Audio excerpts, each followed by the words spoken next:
Hari ini saya ingin menerangkan secara ringkas aplikasi Kasa, yaitu program untuk kasir di toko. Mari kita mulai. Klik Kasa, masukkan user ID, misalnya Ujang. Masukkan passwordnya. Inventory, enter. Terus masuk ke pemeliharaan stok. Nah, ini dilakukan setiap hari sebelum melakukan transaksi. Pemeliharaan stok, enter. Stok toko, enter. Ke paling bawah, proses refresh stok, enter. Tanggal hari ini tanggal 4, betul, enter. Nah gitu, saya ulang sekali lagi ya. Klik Kasa, masukkan user ID nya, masukkan passwordnya, inventory, enter. Paling kanan pemeliharaan stok, stok toko, paling bawah proses refresh stok. Nah, setelah selesai baru masuk ke transaksi. Karena kita baru pertama kali memakai program ini, maka kita harus memasukkan jumlah stok dan harga modalnya. Jadi untuk pertama kita masuk ke menu pembelian. Data entry terima barang. Hari ini tanggal 4. Masukkan suppliernya. Bebas, karena kita baru pertama kali, kita pilih saja stok opnam. Enter, terus sampai ke keterangan. Keterangannya kita isi input stok pertama, enter. Nah, di sini barangnya bisa kita scan barcode-nya atau kita ketik namanya. Misalnya kita ketik Denko, cukup 4 huruf boleh. Denko coklat, ada barangnya 3, harga belinya 80.000, harga jualnya 100.000. Ada lagi Denko lagi, rasa madu yang 800, stoknya ada 2, harganya 80.000, harga jualnya 100.000. Ada lagi Pediasure rasa madu yang 850 gram, ada stoknya 4, harga belinya 200.000, harga jualnya 240.000. Nah, masukkan semua stok yang ada. Setelah selesai, tekan tombol escape untuk mundur, mundur lagi escape, mundur lagi escape, mundur lagi escape. Nah, transaksi, enter. Sekarang kita sudah bisa melakukan penjualan di kasir. Penjualan, enter. Data entry, enter. Kasa A, kalau ada satu komputer lagi, kasa B, enter. Tanggal 4, betul, enter. Nah, sekarang kita udah siap untuk jualan. Jika ada yang belanja, kita bisa scan barangnya di sini atau kita ketik namanya. Misalnya ada yang belanja Denkau yang 800 gram rasa coklat, enter, belinya 1. Terus ada lagi Denko rasa madu, belanjanya 1, enter, enter. Nah, setelah selesai pencet tombol escape yang ada di keyboard kiri atas, bayar, enter. Bayarnya dengan tunai, masukkan uangnya, misalnya dikasih 200.000 pas, kembaliannya tidak ada, print, yes, maka akan ngeprint ke printer struknya. Ada lagi yang belanja, tekan tombol escape. Nomor nota enter, sekarang nomor 2 enter. Ada lagi yang belanja, misalnya Pediasure rasa madu yang 850 gram, enter. Belanjanya berapa? 2, enter, enter. Selesai, tekan tombol escape, bayar, enter. Misalnya bayar dengan debit, kartu debit, enter. 450.000 rupiah, enter. Isi nomor kartunya atau boleh dikosongkan, enter.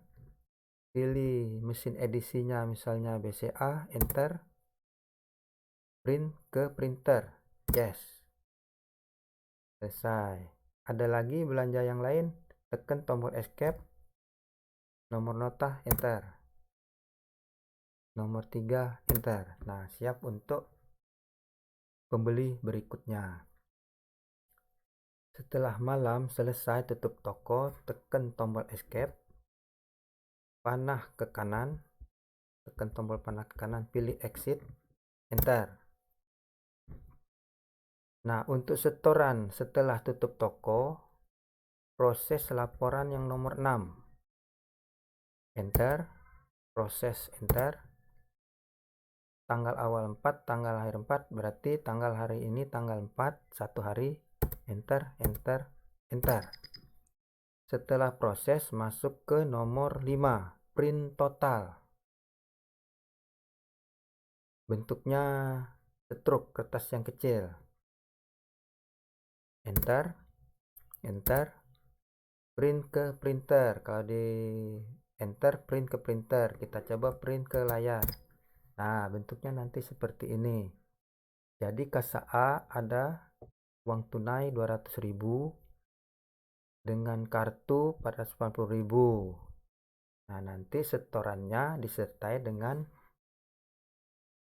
setruk ini. Selesai, escape. Nah, dari data yang sudah kita input, kita bisa menghasilkan laporan. Misalnya untuk penjualan, enter. Pengen tahu keuntungannya, masuk ke laporan profit, enter. Proses laporan rugi laba, enter. Proses dulu. Misalnya kita pengen tahu dari penjualan dari tanggal 1 sampai tanggal 4, enter, enter. Selesai, enter. Pilih display, kita lihat, kosongin, enter. Nah, jadi barang yang sudah terjual adalah Pediasure Komplit Madu 800 terjual 2, Denko terjual 1, Denko Coklat terjual 1, totalnya 4. Denko Madu terjual 2 dengan harga penjualannya 480.000, geser ke kanan, dengan harga belinya 400.000, berarti keuntungannya 80.000. Ke bawah barang kedua, barang ketiga, dan ini totalnya. Jadi keuntungan dari tanggal 1 sampai tanggal 4 adalah 120.000. Ya, selesai, escape. Untuk laporan yang lain, laporan rugi laba, pencet laporan rugi laba kotor, enter. Proses persediaan per item, nah ini harus diproses dulu, enter. Prosesnya ini setahun, dari tanggal 1 sampai tanggal 31 bulan 12, enter. Nah, laporan yang dihasilkan adalah laporan persediaan barang kita, sisa stok kita, enter, geser. Nah, Pediasure tersisa 2, Denko Coklat tersisa 2, Denko Madu tersisa 1. Rupiahnya Januari nih 400.000, 190.000, 80.000, 640.000. Ini total persediaan kita ada 640.000. Ini berdasarkan harga HPP yang dihitung dengan metode FIFO. Untuk penjelasan metode FIFO ada di video yang lain. Nah, di laporan ini juga bisa lihat margin atau laba kotornya, display. Penjualan kasir. Nah, tadi kan ada penjualan di kasir sebesar 680.000. Yang lain masih kosong, total 680.000.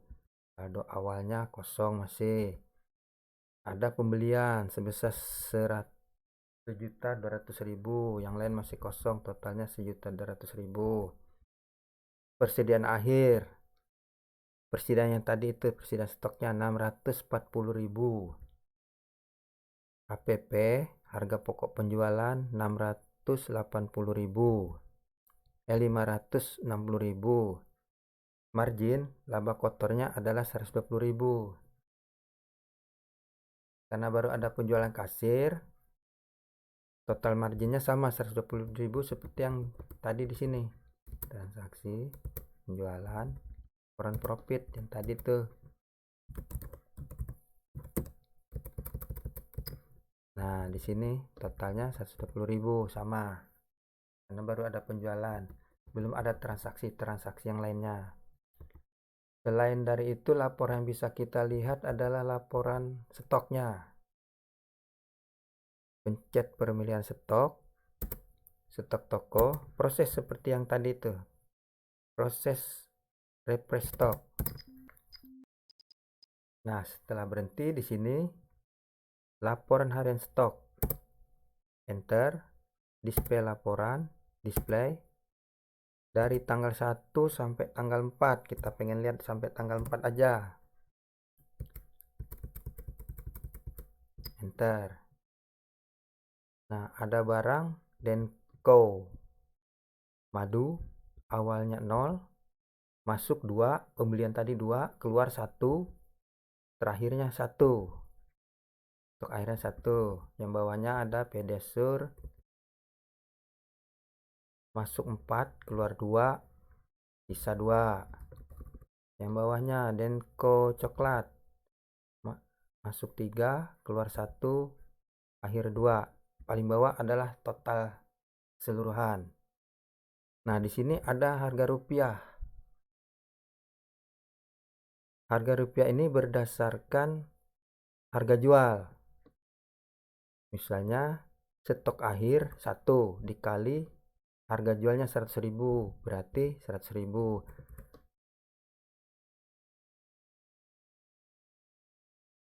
Stok akhir 2, harga jual Pedesur 240.000 dikali 2 berarti 480.000. Stok akhirnya 2 dikali harga jual 100.000 berarti 200.000. Jadi total saldo kita menurut harga jual terakhir adalah 780.000. Jadi di sini kalau misalnya ada kenaikan harga dari 100.000 misalnya naik 150.000, maka saldo ini akan berubah jadi 150.000. Jadi walaupun stok akhirnya sama 1, tapi terus ada kenaikan harga, maka di sini ikut naik. Kalau dia turun, di sini ikut turun. Jadi kalau pagi misal 100.000, ini 100.000. Siang ada kenaikan 150.000. Ini akan 150.000. Totalnya juga tentu akan berubah. Jadi saldo kita ini selalu berubah kalau ada perubahan harga jualnya.